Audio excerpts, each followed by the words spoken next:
You can't replace part of the brain. Like, you treat them the same. The source of truth for the medtech industry. Coexists with the prophets. Robot understands things automatically. Number one show in the medtech industry. So Stryker got ahead of that and changed in the 90s, built $1 billion company that held up high. A lot of things. State of MedTech. With your host, Omar and Khateeb.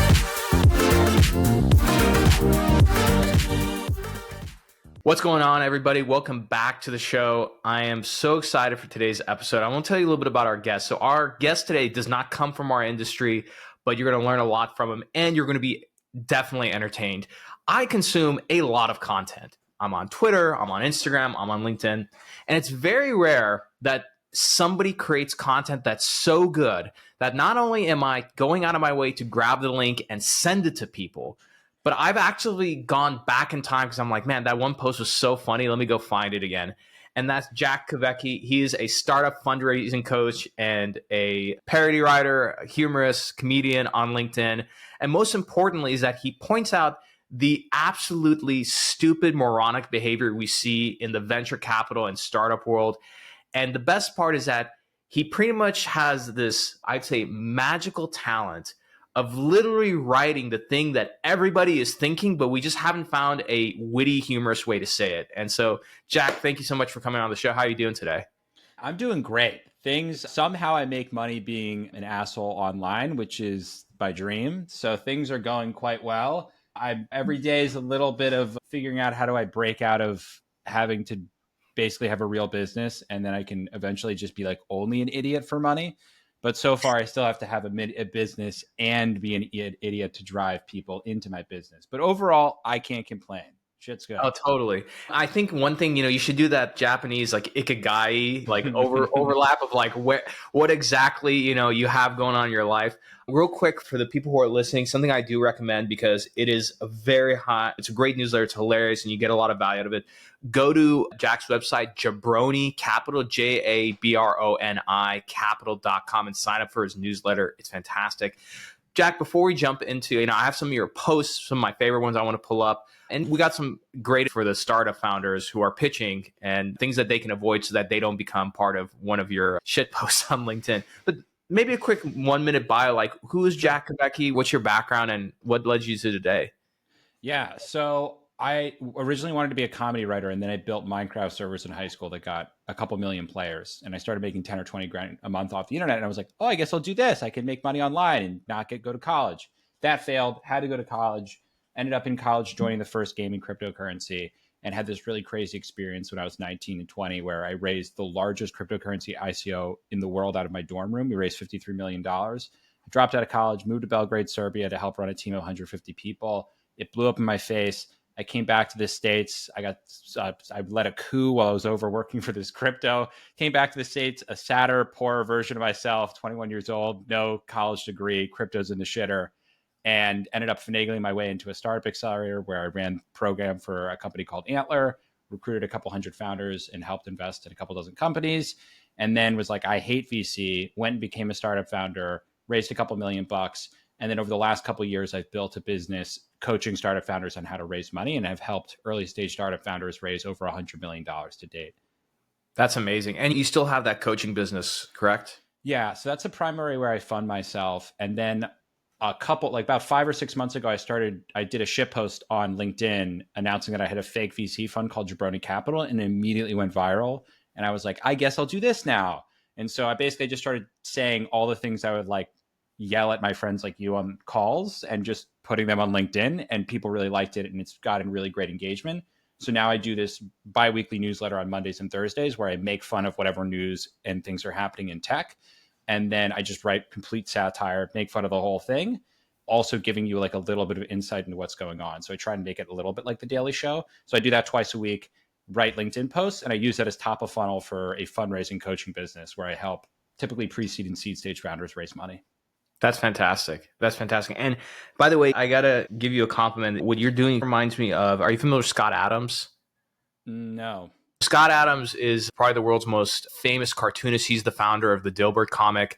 And yes. And so that was our generation, the generation before us, that was their humorist about like corporate culture and everything. And I feel like you're our guy for our generation, because like for him, he came up with the Dilbert effect, and to the point that even Elon Musk said, if your company's doing something that can end up in a Dilbert comic, don't do it. I think the new thing is if your startup is doing something that can end up in a Jack Kuveke post, like just don't do it. I feel like it's a good heuristic. So on the topic of posts, I want to bring up some of my favorite ones for you. So for those who are watching on YouTube and Spotify, I'm going to bring up these posts. For those who are just listening, don't worry, I'm going to read it out for you. Please don't look on the phone while you're driving. I don't want you guys to get in an accident. So let's pull up these quotes. So here's the first one I think that like really killed me. So the picture is this news story that says Cameo valuation plunges at least 90% in cram down funding round. For those who are not familiar with Cameo, Cameo was this thing where you can essentially pay money for some celebrity to make a video shouting you out or something.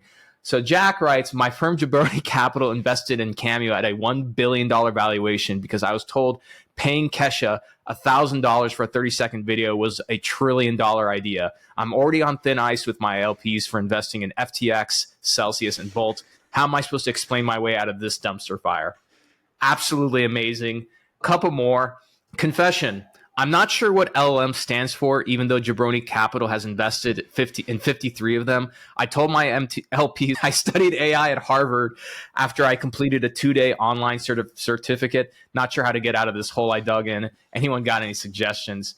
And then last one, which I won't read the whole thing, but there's no shortage of like startup CEOs and founders just putting absolutely cringy posts. This startup CEO, his kid was in the ICU. It was really sad. I get it. Like sometimes you share personal things, but decides to like don on like his company's hoodie or fleece and then put the same t-shirt on the kid.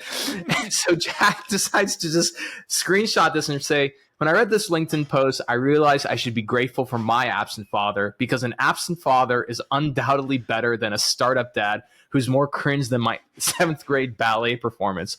For the last 18 years, I've asked my dad to go on golf outing with me for Father's Day, and every year I get the same answer, a meeting request denial on Outlook. But apparently, if you're a startup founder with a sick newborn in the ICU, you can celebrate Father's Day by posting on LinkedIn that he'll be fine because he's got, quote, startup blood. I wish baby Raphael a speedy recovery and hope he's immediately put into foster care because, as we all know, most startups fail. So this child is in grave danger. I've read this post multiple times and it still makes me laugh.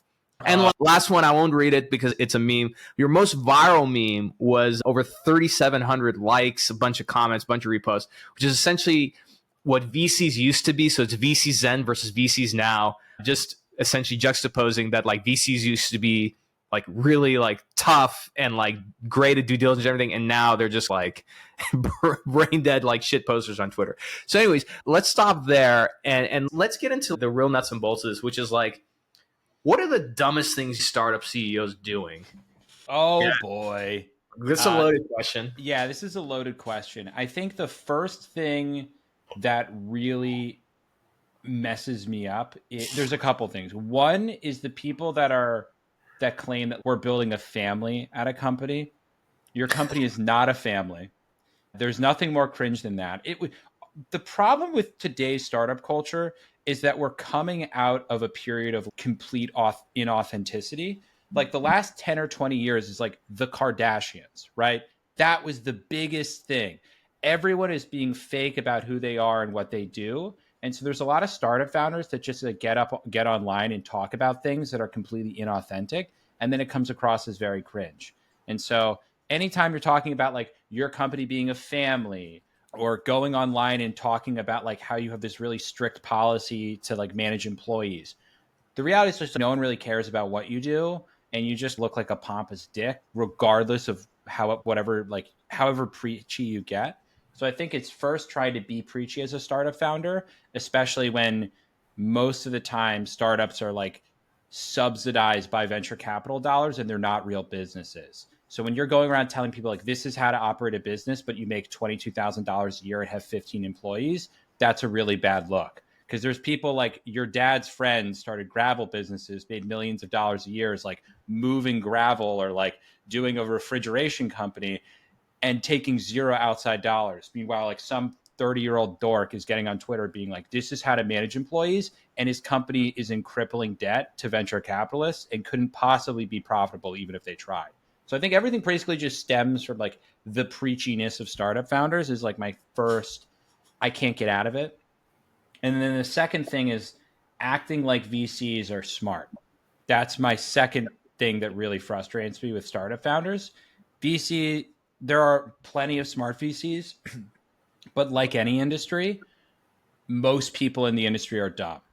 And in fact, you don't actually have to be that smart to be a venture capitalist because you're not incentivized to be smart. You're incentivized to follow on. You're incentivized to ride the dicks of other venture capitalists. You're incentivized to act like you're really important in social media and be a dick, because then everyone knows that if you're like a little neggy and unavailable, and if you're not a nice guy, you actually get people that want to earn your affection and love. It's the same thing with like nice guys finish last. So there's a reason there's a lot of assholes in VC, because it works just like dating. It's so much like dating.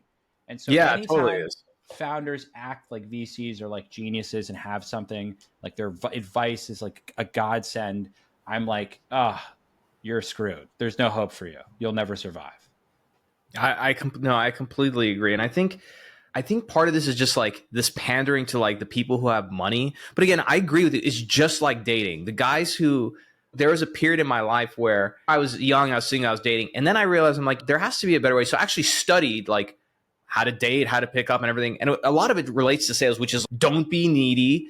Don't like react to the person and laugh at their jokes and everything. And I was like, oh, and I literally translated this to business. It's literally the same thing. But why do you think people continue to do that? Because it works. That's the simple thing, because it sometimes works. It doesn't work all the time is actually the nuance, but it works enough, and it's hard for people to think independently of what they see online.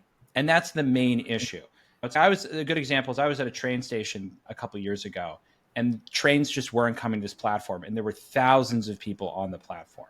And everyone's just looking around at one another, being like, should we go over to the other side? And maybe that train's going to come. And literally no one other than me and my friend out of maybe 2,000 or 3,000 people on this platform went over, even though the train kept coming on the other side, 3 trains in a row. And I think that kind of just describes what's happening in the tech scene, which is that everyone's just in a fucking pile of one another, just looking around being like, is anyone going to look? We're just looking for who to follow and who's making the right move. And it's really hard for most people to just make their own decisions and be like, this is the right way to approach things, when all they see online is the pandering. Because that's what, like, obviously what VCs and founders are going to promote. They're only going to really promote like the cool pandering. They're not going to promote the people being like, you suck, you're terrible. Everyone's going to try to like ignore that and not blow that up. I get this all the time.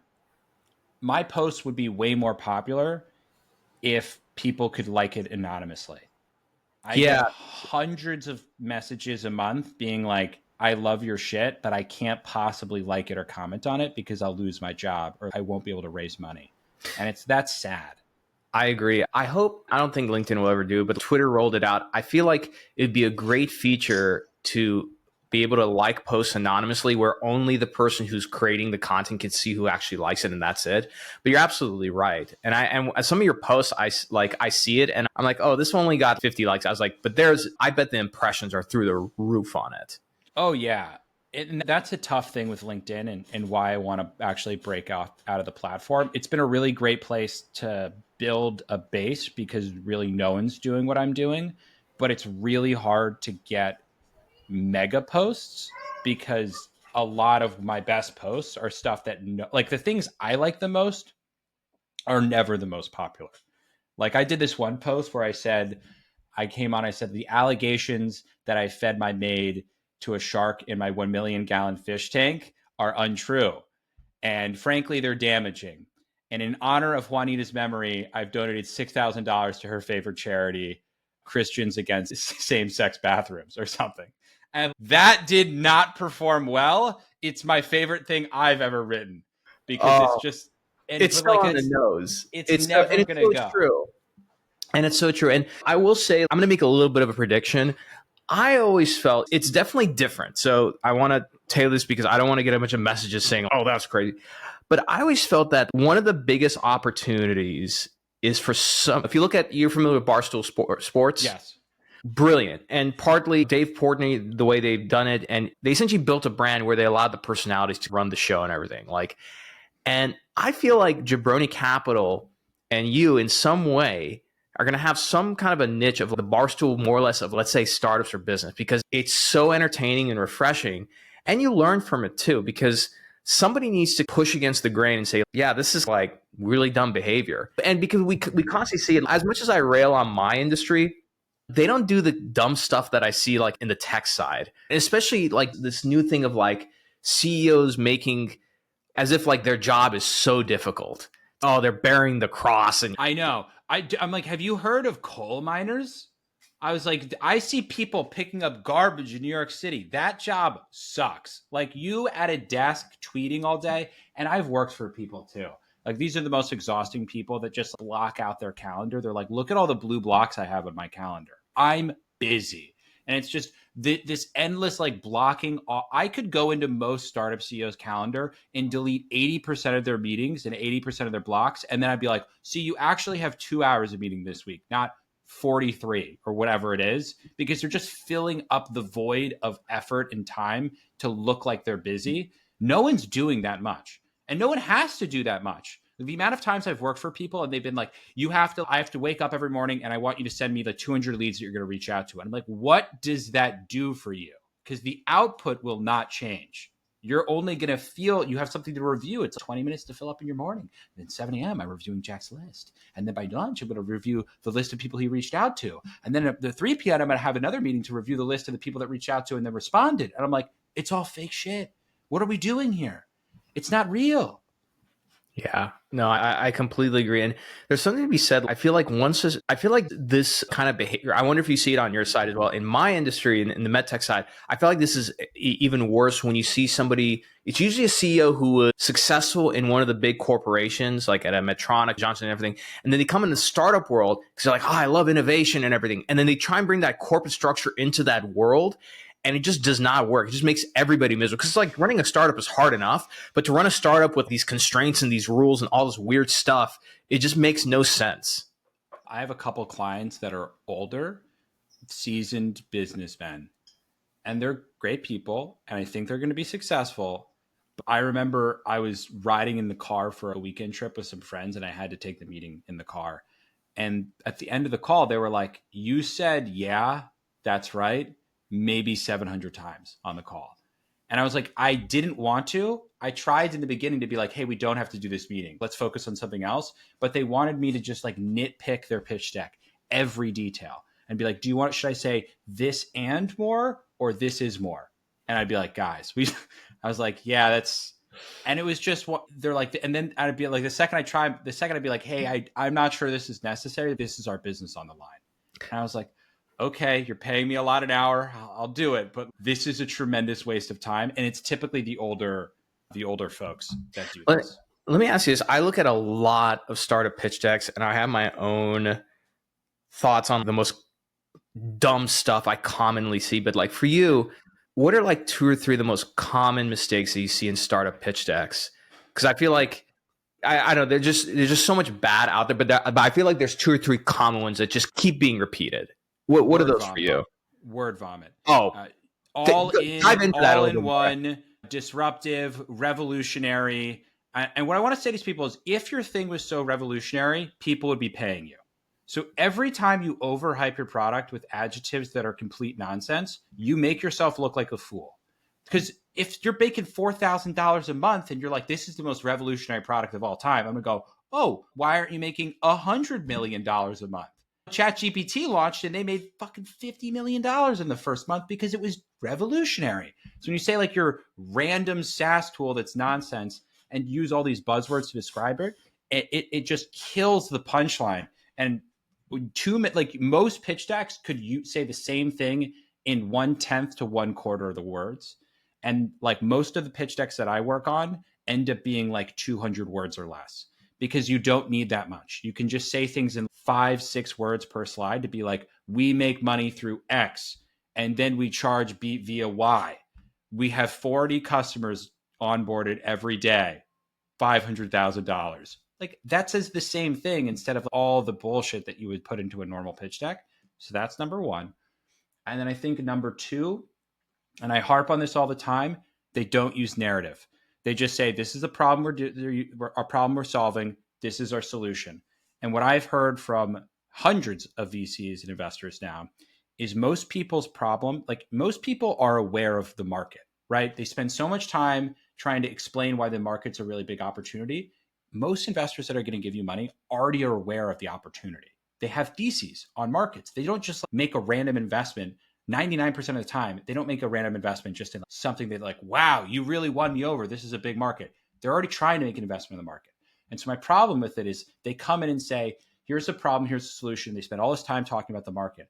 But the problem is VCs don't know why your solution is the right one. There's a lot of solutions to every problem. But founders seem to think that like VCs, when they say their solution, are going to be like, wow, it's the perfect one. But most of the time VCs are like, why this solution? Like, why couldn't you do it with X, Y, and Z? And I think having more story up front to explain the context of why you chose the solution that you chose is the biggest change most founders should make in their pitch decks.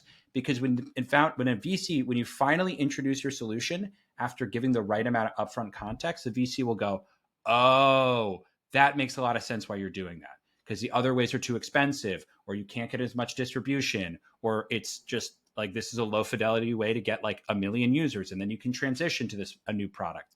And I think that thing universally kills so many pitches because they're just like, why this?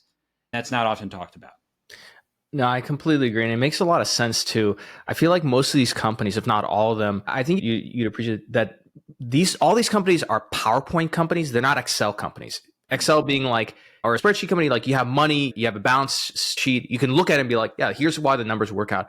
Most of them are PowerPoint companies, which means that a narrative is needed.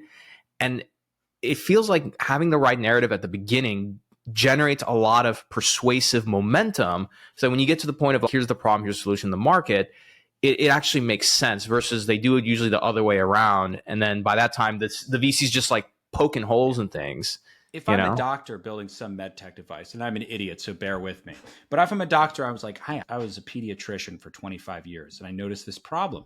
Most kids were coming into the emergency room with this issue, and there was no device to really solve this. So I went and I just wanted to talk. So I went to 25 other pediatricians at major hospitals across the country, and I asked them if they also encountered this issue, and they all said yes. So I put up a landing page of this solution that I came up with and went and shared it on Reddit. And I got 2,000 signups for a product that was advertised to be $15,000, but we hadn't even built the product yet. We didn't even get close to that. So once we got that product, I went and got some angel money and I built an MVP, and that's why I'm here today. And all of a sudden you're like, okay, so now I have the credibility established that you're the doctor. And then even better, if you're like, I put up that landing page and once I got 2,000 signups, I did the research and it turns out $85 billion is being spent every year on this problem. So now you have market sizing, you've got validation from the fact that when you ran an experiment, they know that you didn't just go build a solution in search of a problem, and you got validation that there was interest in this. And just that simple change, most narratives don't sound like that. They're like completely flipped to the reverse, like you said. But if you do that, when you announce your solution or the fact that you like that this is what you're doing, you're going to have so much more credibility. And it's just a very simple narrative change that makes people get 10 times more effective when they pitch. No, I love it. What's your advice to founders say? And I have a funny story I want to share with you after you dive into this. What about founders who are, let's say, going into a more niche market that like their total addressable market isn't that big, but it's ahead of that, right? So a perfect example is like electric cars 20 or 30 years ago. There wasn't, not 30, 20 years ago, there wasn't really a market for it, but it was clear that there would be. What's your advice to founders about how they position that kind of a narrative? Befriend a lot of rich people because the likelihood you're going to raise venture capital is almost zero. And I love that advice, man. Tell me why. Yeah, I've seen this a lot. And another thing that people will tell you, oh, go pitch VCs. VCs are not going to be the first people to give money for. So if like electric cars 20 years ago, it wasn't VCs. It was rich people. Like Elon Musk would go win over the Dell guy. He would you'd go get a Saudi to give him $10 million. Like rich people are going to be the ones because you only have to convince one person that has a lot of money to write a check, rather than a VC. You have to convince a whole ladder of people to give you money. And then they often have to go convince LPs to give you money. So for something that has so little contact, like electric cars 20 years ago, I get pitches like this all the time. And this has become my advice, which is just befriend rich people. And this is really hard. And the reason I say this is most founders, when they go out for any fundraise, they start networking a month or two before they have to talk to VCs. You will not make friends with anyone that can make introductions for you in a month. It takes 6 to 12 to make a lot of meaningful connections. You can make good progress in a month. I've done it before, but it's way harder, and you have to send 20 times as many messages and try 20 times harder. So if you're a founder that has time to prepare for a fundraise, start meeting people who've raised money now. Start like reaching out to like inventor. If you're doing like a med tech device or like a med tech device that's like nascent like this and there's not a lot of data, reach out to inventors of med tech devices starting now for the next 6 to 12 months and just be cool and share valuable insights. Don't ask for money, but network for 6 to 12 months and build up a CRM of 50 to 100 people who think you're the man or the woman. And you got to do that, especially for an industry like electric cars, where if it's 20 years ago, I would just talk to every person in cars for a year, every person who's made any investments in Ford, wealthy like private family offices that run like car warehouses and distribution centers, DMVs, like people who work at like car dealerships, own a bunch of dealerships. Like you have to just talk to everyone in the industry who has money and make them all like you as a person, because getting VCs to give you money before anyone's made money in this space is like close to a 0% chance. I love that you shared that, because again, it's contrary to what a lot of people are used to hearing, and it's completely true. You pointed it out earlier that most VCs follow the herd, right? And again, you have to you're convincing committees, which is persuasively very difficult. And for a lot of people who don't know, when a VC's raised a fund, it's not like that money's just sitting in the bank. They have to go and get the LP to commit it. The LP might commit it, but they have to go and say, hey, we're going to do this. And the LP might say, no, you know what? Don't do the ask right now. Don't do the request right now because of the markets or whatever.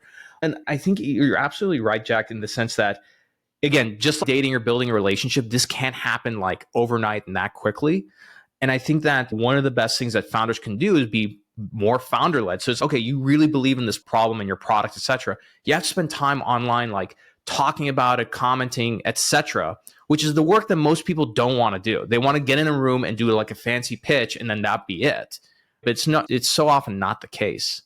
No, I think going and building a following on Twitter or LinkedIn, networking with people, trying to talk to 5 new founders a week, that those people that do that and invest over basically from the time you start your company, you should be meeting 5 new people in your space a week. If you're not, someone who is going to beat you astronomically. Like, it's not going to be even close. I had a friend who just did this incredible blog post, Andrew Rea. I don't know if it's up yet. He sent it to me. He did a fundraise and he had like close to 200 total pitches. His round was oversubscribed. He was doing like a tax software in 2023. So at end of last year, he raised money for this, which was a horrible time to raise money for anything other than generative AI. And he did a great job. And the reason he raised money successfully is because he spent the last couple of years working in tech as an operator and networking his ass off, so that when he went out for a raise, he had 100 people he could text and be like, hey, do you know anyone who can make introductions for me? And he had established credibility as being the man for years. For the last year and a half, whenever I texted him, he responded right away, made introductions, was super valuable, had a very nuanced and like counterintuitive take on things. And now anytime he needs help, I want to help him. But that was his, like he put that work in to make himself just undeniably great. And so now every time he asks for something, I'm like, I got to help this guy because he's a winner. But then I have these people who ask for introductions and help right away. And I'm like, Andrew didn't ask for help until 2 years of being the fucking man. And now some idiot on LinkedIn's being like, hey, can you make an introduction for me? And I'm like, why would I help you when I could help Andrew? You're competing against that guy. That's what everyone doesn't realize. They're competing against Andrew Rea, who's going to destroy you because he's invested so much more time and energy in this than you. I wholeheartedly agree. And I think that this is one thing, it's so traditional old world, but like the world still functions on these concepts of like relationships, business, etc. And again, more importantly, I think when it comes to persuasion, whether you're selling a product or like pitching, the faster you can get to the point of like trust and authority, the easier it is to persuade. And look, I'm sitting in my library. I have an absolute insane amount of books on persuasion, hypnosis, all these things. Even with me, with whatever framework I can think of, I can't do that in a meeting. Most of the time, like I have a client meeting in a little bit. Those people at this company that I'm currently pitching to work with, they've seen my stuff and me for over a year and a half before I even reached out to them and talked to them. And I think, do you feel like maybe this is like a metaphysical zeitgeist kind of thing, but do you feel like because of the times that we live in, people are used to instant gratification, instant satisfaction, etc., and they think that just translates to these things? It's, oh, like when I need to raise money or I need to do this or that, I can just do it in a month or two. I don't have to do this over a period of a year because I don't have time. Yes, it absolutely is. It's the same thing with I'm a kind of a health nut. Like I grew up with a mother who's a health nut and no processed food in the household, always ate, like she was decades before anyone really talked about this stuff. She was like, food's medicine, don't eat garbage. And if you want to lose weight, don't eat less and exercise. And it's not rocket science. But like everyone who complains about weight problems, like everyone's, wow, Jack, you're really lean. You must have really good metabolism for that. I'm like, no, I just eat way less than you. Categorically throughout the year. It's not rocket science. It's calories in, calories out. But people lie to themselves and they overcomplicate reality. It's the same thing with venture capital and startups where people are acting like it's way more complicated, like they should be able to just solve this immediately. There should be an Ozempic they can just fucking inject into their ass to get thin. There's no Ozempic. You have to, like, people don't trust you unless you do things to gain their trust. And there's a couple ways why. One of the things that I do often, if people want a little hack on how to establish trust quickly, is be vulnerable. Being vulnerable is the fastest way to earn someone's trust. There's a concept called vulnerability loops. And if you can say something really vulnerable, hey, I really struggle with insecurity as a child. If someone responds to your vulnerability with their own vulnerability, you acknowledge it, all of a sudden you create this vulnerability loop and trust is established. And the more you do that with people, the closer your relationship will get. Which is why sometimes you meet people and you're like, in 2 months, you're like, I would throw away all my other friends for this guy. And I met him 2 months ago. Probably because you are always being vulnerable with one another and establishing constant vulnerability loops. So if you're out there meeting people and you want to go really fast and like establishing trust, you got to do something hard and you have to give something in return. And the fastest way to do that, in my experience, is vulnerability loops. But even if you do that, it's still going to take time. That's the fastest way to speed it up, though, is to be vulnerable. I completely agree. And it's almost like a sacrifice. It's almost like a sacrifice to the universe in the sense that you let something go, you know. I completely, by the way, for anyone who's listening, I just want to make sure that we just touch on something real quick. That doesn't mean you scale this by posting a photo crying about some ridiculous decision you had to make as a CEO. That's not what we're talking about. No, please. I forgot about that one, Omar. That was a great point. I should have said that in the beginning in terms of things that make me. Anyone who started like a photo of them crying, I was going to end everything 2 years ago when I was building my company. Oh, really? Now I hate you. How you're trying to guilt people into liking you? No, the way to do it is to be like, hey, I was going through a really tough time a couple of years ago and I was able to get through it. And I just want to say, I noticed what you were doing. I really recognize how hard you were working. And I was struggling a couple of years ago. So it really inspired me. That's vulnerability in the nice way. It's not cringe. The crying on the internet way is basically posting anything on the internet seriously that's like self-aggrandizing or supposed to be victim-y. It will make me hate you. I hate everyone that's a victim or self. I'm with you. No, I'm with you. And again, like there are some founders where it actually made me, for me, I'm an entrepreneur. I started my business just a couple of years ago. I have a family. And so I've seen some posts where somebody's, hey, when I started my business, like I went through some really hard times. We almost went bankrupt and everything, but we're doing better now. And that's inspiring to me. What's not inspiring is like, for some reason, like it's almost like you feel like it shouldn't be like this, but when it's done in the moment and it's very clearly you're trying to leverage the emotion of this moment to try and get like some peer like approval. Again, like worst ones is, hey, I just had to lay off like 30 employees and here I am crying. I would say there's even, you tell me if you agree with this. I don't have a problem with a post of a CEO because it is rough. Like when you have to do a layoff. Sure. The CEO, hey, like I just went through this as a leader and this is like how I felt about it and everything. And like just writes about it. So it sucks and everything. And I just want to thank those people. That's fine. But when you do it where it's like, oh, woe is me. Like I'm crying, dude, like my life is so hard. I had to lay off 30 people, but I'm still good. but like the emotional wreckage of it, like here's a picture of me crying. It's just goes back to the inauthenticity. I think the reason that my content has resonated at all is because it's just authentic. And it's what I would say to try and be funny to make my friends laugh rather than muting stuff down to post it on the internet, which is what that is. It's just, you're not actually feeling that emotion. You're trying to do that because it's the thing to do to get the response that you desire rather than being, it's authentic. What's authentic was probably like you got really fucked up after you fired all your employees. You went out and drank a bunch and did some blow with your friends. That's what you probably actually did. And instead you're being like, I cried in my bedroom. And it'd be like, I'd be like, literally would have preferred if you're like, I coped with this by doing drugs and alcohol for 24 hours after firing 30 people. And now I feel a little bit better, but it still sucks. That's a better post. So because that actually happened. It's real rather than like the self-aggrandizing nonsense. It clearly never is just fake.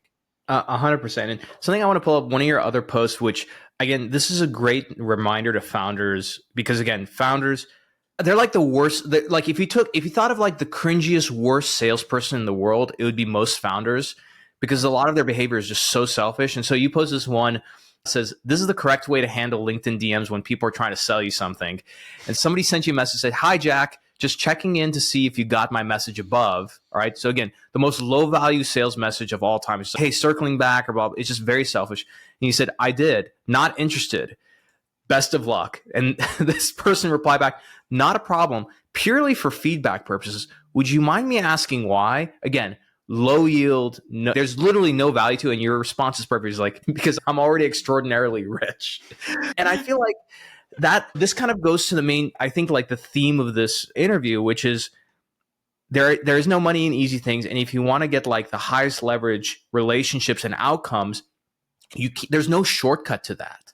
There's no like magic wand or anything like it. It's just like brutally difficult long-term work. And that's the thing is whenever people do the cringe basic stuff, and some people got mad at me about that, be like, you're being rude or whatever. And I'm like, I don't know. It's just, you should have thicker skin. If you're going to send messages like that, there should be some consequence to just putting out mindless dribble into the universe.